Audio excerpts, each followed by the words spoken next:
ఈ రోజైతే వర్ణదేవుడు అందరి మీద కరుణ చూపించేశాడని అయితే అనుకుంటున్నాను. మా దగ్గర అయితే ఫుల్గా వర్షం పడుతుంది. మీరున్న చోట వర్షం పడుతుందో లేదో కామెంట్ చేయండి. హాయ్ అండి, నేను మీ Raji. Welcome to Raji Cholkar vlogs. ఈ వాయిస్ ఓవర్ ఇస్తున్నప్పుడు కూడా ఫుల్గా వర్షం పడుతుంది. సారీ అండి, కొంచెం అడ్జస్ట్ చేసుకోండి.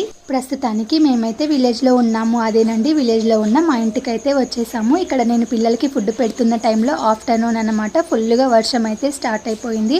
అండ్ క్లైమేట్ కూడా ఎంత అందంగా ఉందంటే అంతే కదా, పల్లెటూరులో చాలా బాగా ఉంటుంది వాతావరణం. మీలో ఎంతమందికి వర్షంలో తడవడం అంటే ఇష్టమో కామెంట్ చేయండి. ఇక్కడైతే మా వాడికి ఫుడ్ పెడుతూ వర్షం ఎక్కువైపోయిందని వర్షం నీటితోనే హ్యాండ్ వాష్ అయితే చేసుకున్నాను. ఇక్కడ మా ఫస్ట్ ఎంట్రన్స్ లోనే పైన ఓపెన్ గా ఉంటుంది. దానివల్ల వర్షం నీరు అంతా ఇంట్లోకి అయితే వచ్చేస్తుంది. ఈ కర్టన్ వేయడం అయితే మర్చిపోయాను. ఈ కర్టన్ పనులేమో కానీ అటు ఇటు వర్షంలో తిరుగుతూ వర్షాన్ని అయితే చాలా బాగా ఎంజాయ్ చేశాను. చాలా హ్యాపీగా అనిపించింది. ఇక్కడ మా వాడి ఫుడ్ తర్వాత డాన్స్లు అయితే వేస్తున్నాడు.